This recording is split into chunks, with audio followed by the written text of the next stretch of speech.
ఈ ఉదయకాలాన దేవుడు మనకు అనుగ్రహించినటువంటి శ్రేష్టమైన వాక్కుల్లో నుండి చక్కటి విషయాలు మనం నేర్చుకుందాం. దేవుని యొక్క మాటలు విలువైనవి. అవి ఎవరికి దొరుకుతాయో, ఎవరైతే వాటిని స్వీకరించగలుగుతారో వారి జీవితాల్లో ఆశీర్వాదం, దీవెనలు, ఉన్నతమైన కృప అనుగ్రహించబడతాయి. ఎవరైతే అంగీకరించరో, విని వాటి ప్రకారం నడుచుకున్నారో వారి జీవితాలకు ఏమాత్రం ఆశీర్వాదం కలగదు. మీరు కేవలం వినివారు మాత్రమయ్యే ఉండి వాక్యానుసారంగా ప్రవర్తించకపోతే మీరు వాక్యము వినడం మూలాన ఉపయోగం ఏమీ లేదు. మీరు వినాలి, వాక్యానుసారంగా ప్రవర్తించాలి, ఆశీర్వదించబడాలి. ఆసక్తి అనేది అందరికీ ఉంటుంది. అయితే కొందరిలో ఆసక్తి ఎలా పని చేస్తుంది, ఆ ఆసక్తి ఏ పని చేయడానికైనా తెగిస్తుందా? ఒకరిలో ఉన్న ఆసక్తి ఎలాగా తాము చేయలేని కార్యాలు కూడా చేయడానికి వారిని ప్రేరేపిస్తూ ఉంది. ఈ ఉదయకాలాన మనం ధ్యానం చేయబోతూ ఉన్నాం. యేసుక్రీస్తు ప్రభువారు ఈ లోకంలో జీవించిన కాలంలో ఆయన తన సేవా పరిచర్యలో ముందుకు కొనసాగుతున్నటువంటి దినాల్లో జరిగిన ఒక సంగతిని ఈ ఉదయకాలాన మనం ధ్యానం చేయబోతూ ఉన్నాం. చాలామంది ఆయన దగ్గరకు వచ్చి బాగుపడ్డారు, ఆయన దగ్గరకు వచ్చి స్వస్థతపడ్డారు. ఆయన దగ్గరకు వచ్చి బాగుపడకుండా తిరిగి వెళ్ళిన వాళ్ళు ఎవరు లేరు. అయితే ఈ ఉదయకాలాన మనం నేర్చుకోబోయేటువంటి ఈ వాక్య భాగంలో యేసయ్య ప్రమేయం లేకుండా ఆయన మీద ఉంచిన విశ్వాసంతో స్వస్థత పొందుకున్నటువంటి ఒక స్త్రీ గురించి మనం ధ్యానం చేయబోతూ ఉన్నాం. దైవ గ్రంథంలో చదివితే 12 సంవత్సరాల నుండి రక్తస్రావం కలిగిన ఒక స్త్రీ గురించి వాక్య భాగాన్ని చదువుతాం. మరలా ఆమె విషయాన్ని చదువుతూ ఉన్నప్పుడే 12 సంవత్సరాలు ఉన్నటువంటి ఒక కుమార్తె, సమాజ మందిరం యొక్క కుమార్తె చావ సిద్ధమై ఉన్నట్టుగా వాక్యంలో చదువుతాం. అయితే 2 విషయాలు మనం ధ్యానం చేయం, కానీ ఒక విషయాన్ని ధ్యానం చేయబోతూ ఉన్నాం. ఒక స్త్రీ ఉంది, ఆమె 12 సంవత్సరాల నుంచి రక్తస్రావంతో బాధపడుతూ ఉంది. ఆ రోగం చేత ఆమె యొక్క జీవితం ఎలాగుందంటే ఒకసారి వాక్య భాగాన్ని చదివి వివరణలోనికి వెళ్దాం. మార్కు సువార్త 5వ అధ్యాయం 25వ వచనాన్ని చదువుతున్నాను, గమనించండి. 12 ఏండ్ల నుండి రక్తస్రావ రోగము కలిగిన ఒక స్త్రీ ఉండెను. ఆమె అనేక వైద్యుల చేత ఎన్నో తిప్పలు పడి తనకు కలిగినదంతయు వ్యయం చేసుకొని ఎంత మాత్రమును ప్రయోజనం లేక మరింత సంకట పడెను. ఈమె గురించి వాక్యములు రాయబడిన సంగతి ఏంటంటే ఈమె మరింత సంకటపడింది. ఎందుకంటే 1 వారం కాదు, 2 వారాలు కాదు, 1 సంవత్సరం కాదు, 2 సంవత్సరాలు కాదు, 12 సంవత్సరాల నుంచి ఆమె బహు బాధపడుతూ ఉంది. ఆమె రోగం రక్తస్రావ రోగం. బాగుపడాలని, స్వస్థత పడాలని ఎవరికుండా చెప్పండి? ఆ స్త్రీకి కూడా బాగుపడాలనుంది, స్వస్థత పడాలనుంది. ఆ స్వస్థత కోసం అనేక మంది వైద్యుల దగ్గరికి వెళ్ళింది, ఎన్నో తిప్పలు పడింది, తనకు కలిగినదంతా వేయపరుచుకుంది. చివరికి సంకటపడింది, కుమిలిపోతూ ఉంది, కృంగిపోయింది. ఇక నా జీవితంలో నేను బాగుపడను, ఇంకా నాకు బాగుపడే అవకాశం ఏమాత్రం లేదు. ఎందుకంటే మనం కూడా చాలా సందర్భాలు ఇలాగే మాట్లాడుకుంటాం. ఇక నేను బాగుపడను, డాక్టర్లే నువ్వు బ్రతకమని చెప్పారు, డాక్టర్లకే నా యొక్క బాధ ఏంటో అర్థం కావట్లేదు, నా జబ్బు ఏంటో అర్థం కావట్లేదు, కాబట్టి వారే నన్ను బాగు చేయనప్పుడు ఇక నన్ను ఎవరు బాగు చేస్తారు? చాలా సందర్భాల్లో ఈ రీతిగా బాధపడేటువంటి వాళ్ళు చాలామంది ఉంటారు. తమకున్న యొక్క జబ్బును బట్టి వైద్యుల దగ్గరికి, రకరకాలైన వైద్యుల్లో కూడా చాలా ఉన్నాయి కదా, ఆయుర్వేదం ఉంది, ఇంగ్లీష్ మెడిసిన్ ఉంది, హోమియోపతి ఉంది, అల్లోపతి ఉంది, న్యాచురోపతి ఉంది, ఇలా ఎన్నో వైద్యాలు ఇప్పుడు బాగా పుట్టుకొచ్చినాయి. ఆ రోజుల్లో కూడా వైద్యులు ఉన్నారు, వైద్యులు జనులు బాగు చేస్తూ ఉన్నారు. ఈమె తనకు కలిగిన ధనమంతా కూడా వ్యయపరిచింది. ఎందుకు? బాగుపడాలి అని. బాగుపడడం ఇష్టమే, ధనాన్ని ఖర్చు చేసింది. అయితే ఏ మాత్రము కూడా ఆమె యొక్క శరీరంలో ఆ రోగాన్ని బట్టి మార్పు కలగలేదు. ఏ మాత్రం కూడా కనీసం మరి మెడిసిన్ తీసుకుంది కదా, ఆ మెడిసిన్ తీసుకున్నప్పుడు ఆ వైద్యుల చేత అనంది, ఒక డాక్టర్ గారు కాదు, నెంబర్ ఆఫ్ డాక్టర్స్ దగ్గరికి వెళ్ళింది, కానీ ఆమెకు స్వస్థత రాల. ఆ మెడిసిన్ తీసుకుంది కదా, మరి పని చేయాలా, ఏమీ అసలు శరీరంలో మార్పు కలగల. చాలా కలత చెందుతూ ఉంది. ఎలాగుంటుంది చెప్పండి? చాలాసార్లు బాధ ఎలాగుంటుందంటే, ఏంటి ఇలా జరిగింది నా జీవితంలో, ఇంత డబ్బు ఖర్చు పెట్టా, ఇంత ధనాన్ని ఇచ్చించా, కానీ నా జీవితంలో ఎందుకు ఇలాగ జరిగింది అని ఆలోచించేటువంటి వాళ్ళు చాలామంది ఉన్నారు. చాలామంది యొక్క హృదయాలు ఆ రీతిగా ఉన్నాయి. ఎందుకు నాకు ఇలాగ జరిగింది, ఎందుకు నాకు ఇలాగ అయింది, ఎందుకు నా పరిస్థితి ఇలాగుందా అని కుమిలిపోతూ ఉండేటువంటి వాళ్ళు చాలామంది ఉన్నారు. ప్రియదేవుని బిడ్డలారా, గమనించండి, మన జీవితంలో మనము దేని మీద అయితే విశ్వాసం ఉంచుతామో దానిని బట్టే కార్యాన్ని చూస్తాం. ఈమె వైద్యుల్ని నమ్మింది, వైద్యులకి ఎంతో ధనాన్ని దారబోసింది, కానీ జీవితంలో మార్పు రాలేదు, శరీరంలో మార్పు రాలేదు. తన ప్రయాసంతా వ్యర్థమైపోయిందని గుర్తెరిగి సంకటపడిపోయింది. అంటే ఒక విధంగా చెప్పాలంటే కుమిలిపోయి ఉంది, అంటే కృంగిపోయింది. అటువంటి టైంలో జరిగిన సంగతి ఏంటంటే, వాక్యంలో రాయబడిన సంగతి, ఆమె యేసును గురించి విని అంతకుముందు వైద్యుల దగ్గరికి వెళ్ళినప్పుడు చాలా వింది. ఇదిగో ఈ డాక్టర్ గారు మంచోడంట, ఆ డాక్టర్ గారు మంచోడంట, ఆయన మంచోడంట, ఈయన మంచోడంట అని చాలా రకాలైనటువంటి విషయాలు వింది. వాళ్ళ దగ్గరికి వెళ్ళింది, వాళ్ళకి ధనాన్ని ఇచ్చింది, బాగుపడాలని ఆశతో ఎంతో ధనాన్ని ఖర్చు చేసింది, అయితే బాగుపడలేదు. ఈమె యేసును గురించి విని తన మనసులో ఒక మాట అనుకుంటుందంట, నేను ఆయన వస్త్రములు మాత్రమే ముట్టిన బాగుపడుదును అనుకుని జనసమూహములో ఆయన వెనుకకు వచ్చి ఆయన వస్త్రము ముట్టెను. ఆమె ఏమనుకుందంటే, ఒకటి యేసుప్రభువు వారి గురించి విన్న తర్వాత ఆమెలో కలిగిన ఆలోచన అంటే నేను వెళ్ళి ఆయన దగ్గరికి వెళ్ళి నా బాధ చెప్పుకోను, నేను ఆయన వస్త్రం మాత్రం ముట్టుకొని బాగుపడతాను అనుకొని అక్కడితో ఆగలేదు. బాగుపడడానికి ఇష్టపడి ఆ వస్త్రాలు ముట్టుకోవడానికి జనసమూహములో ఆయన వెనుకకు వచ్చి, అప్పటికే జనసమూహములో ఆయన వెనుకకు వచ్చింది. అప్పటికే యేసుప్రభువు వారి చుట్టూతా ఎంతోమంది ప్రజలు ఉన్నారు. ఆ జనసమూహం మధ్యలో ఆమె వచ్చి ఆయన వస్త్రపు చెంగు ముట్టుకుందంట. ఎందుకు ఈమెకి ఎంత విశ్వాసం కలిగింది, ఈమెకే ఎందుకు అటువంటి ఆలోచన కలిగింది? యేసుప్రభువు వారి దగ్గరికి వెళ్ళి నేరుగా, అయ్యా నా పరిస్థితి ఇది, నా బాధ ఇది, నా దుఃఖం ఇది, నేను ఇలాగున్నాను అని చెప్తే ఆయన బాగు చేస్తాడు కదా. కానీ ఆమె అలాగ ఆలోచించట్లేదు. ఆమె చేస్తున్న పని ఏంటంటే ఆయన వస్త్రపు చెంగు ముట్టుతూ ఉంది. ఆమె అనుకుంది, నేను వెళ్ళి వస్త్రపు చెంగు ముట్టుకుంటా. ఎందుకు ఆ విశ్వాసం కలిగింది అంటే, యేసును గురించి విన్నది. ఈ లోకంలో మీరు చాలా విషయాలు వింటారు, చాలా రకాలైన విషయాలు మీరు వింటారు. మీకు జబ్బు పడినప్పుడు చాలామంది చాలా సలహాలు ఇస్తారు.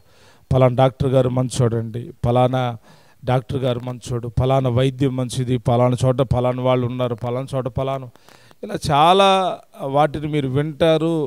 కొన్నిసార్లు విని వెళ్ళి కొద్ది రోజులు ఉపశమనం పొందుకొని మరలా కలత చెందుతా బాధపడుతూ ఉంటారు. ఈ రీతిగా శరీరానికి వచ్చిన రోగాన్ని బట్టి ఎన్నో తపన, ఎంతో ధనం ఖర్చు అయిపోతుంది, కానీ స్వస్థత రాదు. అది ఉదయకాలం నేను తెలియజేస్తూ ఉన్నాను, ఆమె యేసును గురించి వింది. ఈరోజు చాలామంది యేసుప్రభువు వారి గురించి వింటున్నారు. విన్న ప్రతి ఒక్కరి జీవితాన్ని పరిశీలన చేస్తే వారు వింటున్నారు, కానీ వారి లోపల క్రియ జరగట్లేదు.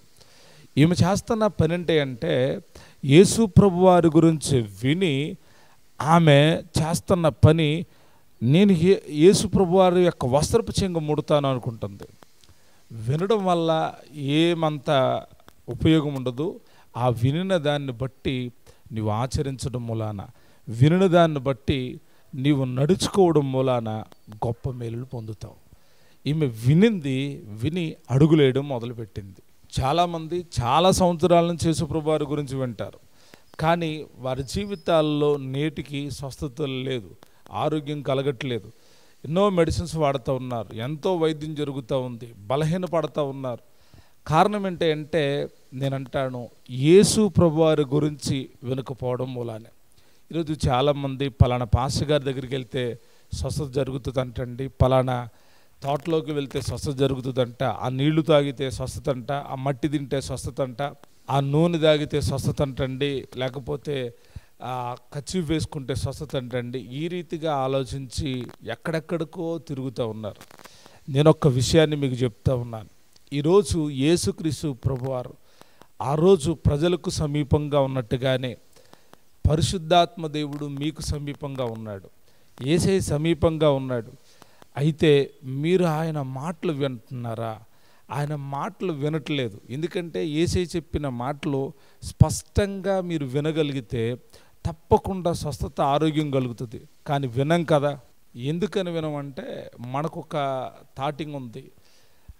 ఏదన్నా మెడిసిన్ వేసుకోమంటే, ఏదన్నా తినమంటే, ఆయన స్వస్థత కోసం ఎక్కడికైనా వెళ్ళమంటే చాలా ఈజీగా వెళ్తాం. డబ్బుతో ఏదన్నా చేయమంటే నువ్వు బాగుపడతావు, ఇదిగో నీ ధనాన్ని ఇలాగ చేయి, ఇలాగా వీటికి ఖర్చు పెట్టంటే ఖర్చు పెడతావు. కానీ ఆయన చెప్పే మాట ఏంటంటే నీ లోపల విశ్వాసం కలగాలి అని ఆయన మాట్లాడతాడు. యేసయ్య గురించి వింటే విశ్వాసం కలగాలి. అది ఎటువంటి విశ్వాసం అయ్యా అంటే, నువ్వు విశ్వసిస్తే అవును నా ప్రభువారు నా దగ్గర ఉన్నాడు, పరిశుద్ధాత్మ దేవుడు నాతో ఉన్నాడు, నన్ను బాగు చేస్తాడు, నన్ను స్వస్థపరుస్తాడు, నాకు ఆరోగ్యం ఇస్తాడు అని నమ్మితే యేసయ్య తప్పకుండా బాగు చేసే దేవుడై ఉన్నాడు. ఈమె ఆయన వస్త్రపు చెంగు ముట్టుకుంది. వాక్యంలో రాయబడి ఉంది, వెంటనే ఆమె రక్తధార కట్టెను గనుక తన శరీరములో బాధ నివారణ అయినదని గ్రహించుకొనెను. వెంటనే జనసమూహాల్లో నుండి యేసయ్య దగ్గరకు చేరుకుంది. జనసమూహాలు బాగా ఉన్నారు. ఆమె ఆసక్తి మామూలు ఆసక్తి కాదు. ఆమె లోపల కలిగిన విశ్వాసం మామూలు విశ్వాసం కాదు. యేసయ్య దగ్గరకు రావడానికి ఈరోజు ఎన్నో ఆటంకాలు, కొందరు కుల సంబంధమైన ఆటంకాలు, మత సంబంధమైన ఆటంకాలు, ఇంకా చెప్పాలి అంటే ఇంటి వాళ్ళు కూడా ఇష్టపడరు. కొంతమంది యేసుప్రభు వారంటే దేవుళ్ళు ఒక దేవుళ్ళే అని మాట్లాడతారు. ఆయన దగ్గరకు రావడానికి చాలాసార్లు ఆటంకాలు కలుగుతాయి. చాలామంది చెప్తారు, ప్రార్థనకు రావాలని ఉంటుందండి, ఆ సమయానికి నిద్ర వస్తూ ఉంది, ప్రార్థనకు రావాలని ఉంది, ఆ రోజు ఏదో పని పడతా ఉంది, ఏదో ఆటంకం కలుగుతూ ఉంది. ఎందుకంటే సాతానుడు యేసు ప్రభు వారి దగ్గరికి రానివ్వడు. ఎందుకు రానివ్వడంటే, నువ్వు బాగుపడడం ఇష్టం లేని వాళ్ళల్లో మొదటివాడు వాడు యేసయ్య దగ్గరికి రానివ్వడు. డాక్టర్ దగ్గరికి వెళ్ళనిస్తాడు టయానికి. డాక్టర్ 7 గంటలకు రమ్మంటే 7 గంటలకు వెళ్ళనిస్తాడు. డాక్టర్ 12 గంటల కంటే బిఫోర్ టైంలోనే వాడు మిమ్మల్ని తీసుకొని వెళ్తాడు. కానీ యేసయ్య దగ్గరకు రావడానికి మాత్రం వాడు ఒప్పుకోడు. మీకు ఆటంకాన్ని కలుగు చేస్తాడు, అభ్యంతరాన్ని కలుగు చేస్తాడు. అప్పుడే మీకు ఏమనిపించింది అంటే, కడుపు నొప్పి అనిపిస్తుంది, ఒళ్ళు నొప్పులు అనిపిస్తాయి, మరొక ఏదో వస్తుంది. ఎప్పటి వరకు అంటే ఆరాధన అయిపోయే వరకు. అయిపోయిన తర్వాత ఆరాధన అయిపోయే ఆ టైం జరిగిపోయిన తరువాత చాలా బాగుంటుంది. ఎందుకంటే వాడు యేసయ్య దగ్గరకు రానివ్వడం. మరి ఎలాగా అంటే, రుగ్మతలతో ఉన్నప్పుడు, బలహీనతతో ఉన్నప్పుడు అంత ఇంట్రెస్ట్ చూపించాం. కానీ ఈమె లోపల కలిగిన ఆసక్తి ఒకే ఒక కారణం, ఆమె యేసుని గురించి వింది. ఈరోజు కూడా ఉదయకాలాన్ని తెలియజేసే మాట ఏంటంటే, మీరు ఎక్కువగా దేవుని యొక్క వాక్యాన్ని వినగలిగితే, యేసు ప్రభువారి గురించి వినగలిగితే మీ లోపల విశ్వాసం కలుగుతుంది. యేసయ్య మాటలే పరలోకానికి తీసుకెళ్ళాయి. మనుషుడి యొక్క మాటలు పరలోకానికి తీసుకువెళ్ళవు.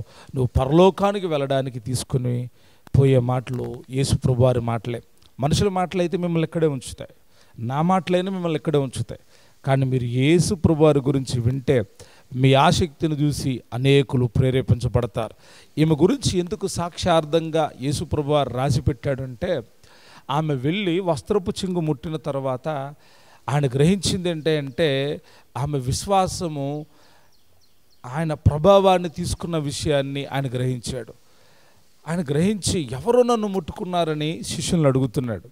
అప్పుడు శిష్యులు అంటారు కదా, ప్రభా ఎంతోమంది ప్రజలు నీ మీదకి వచ్చి పడుతున్నారు, చాలామంది వచ్చి ముట్టుకుంటున్నారు నిన్ను, వారందరూ ముట్టుకుంటున్నారు నిన్ను, ఎవరని చెప్పం, పలానా వాళ్ళని కాదు, నాలో నుండి ప్రభావం వెళ్ళింది, ఎవరో నన్ను ఇక్కడ ముట్టుకున్నారు అంటున్నాడు ఆయన. అంటే ఆయన ప్రమేయం లేకుండానే ఈమె విశ్వాసము ద్వారా ఆయన వస్త్రపు చెంగును ముట్టి స్వస్థతను అనుభవించింది. ఇది సాధ్యమవుతుందా? ఇది సాధ్యమేనా?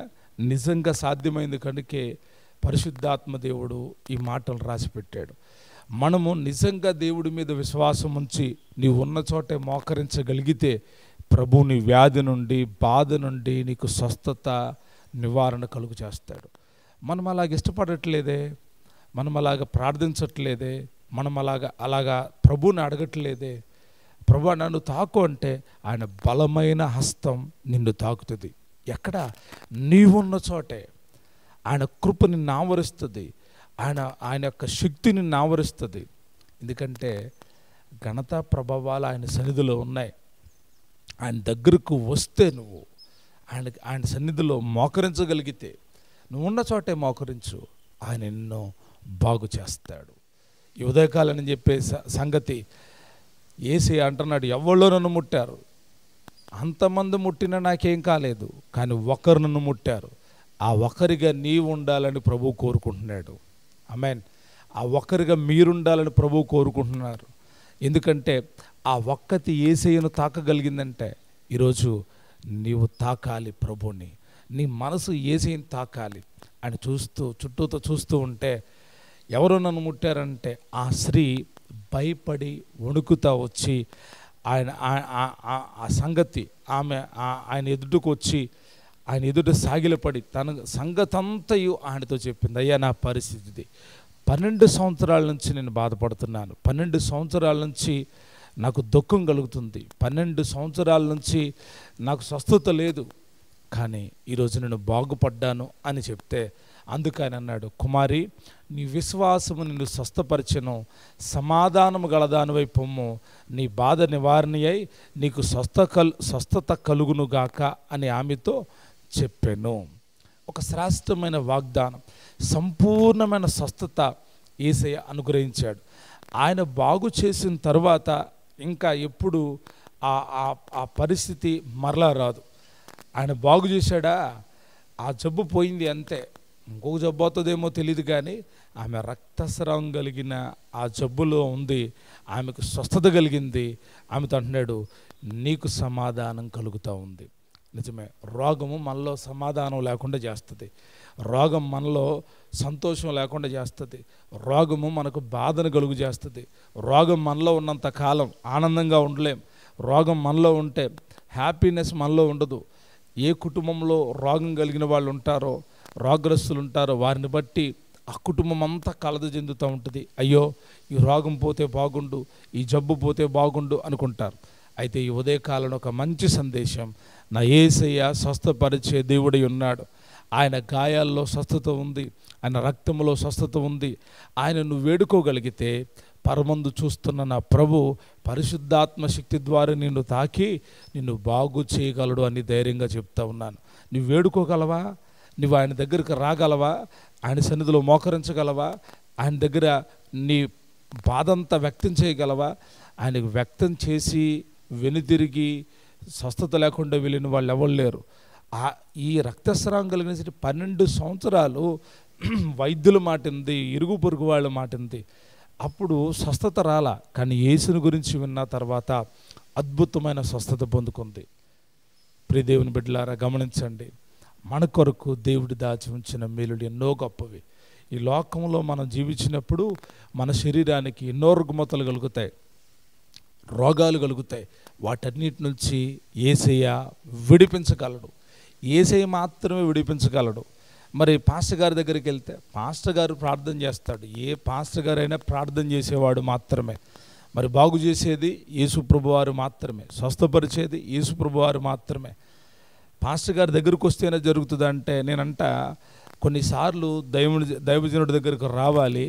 ఒకవేళ నువ్వు ప్రభువులో ఉన్న వ్యక్తివైతే దైవజనుడే కావాలని లేదు, అయితే నువ్వు మోకరించి ప్రార్థన చేస్తే అద్భుతం చేస్తాడు.